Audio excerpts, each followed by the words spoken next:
નમસ્કાર, આપ જોઈ રહ્યા છો આઝાદ મીડિયા લાઈવ।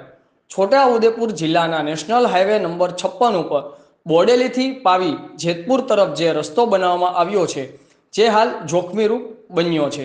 જેતપુર વચ્ચે સુસ્કાલ અને કુકનાની વચ્ચે જે લીલા અને સૂકા વૃક્ષોની આજુબાજુ પણ રસ્તો બનાવવામાં આવ્યો છે, જેના લીધે અકસ્માતો થઈ રહ્યા છે અને બીજા પણ અકસ્માત થવાની સંભાવના સેવાઈ રહી છે। ગઈકાલે જ એક કારને અકસ્માત નડ્યો હતો, પરંતુ સદનસીબ કોઈ જાનહાનિના સમાચાર નથી। રિપોર્ટર ગુરજીભાઈ રાઠવા, આઝાદ મીડિયા લાઈવ, છોટા ઉદેપુર।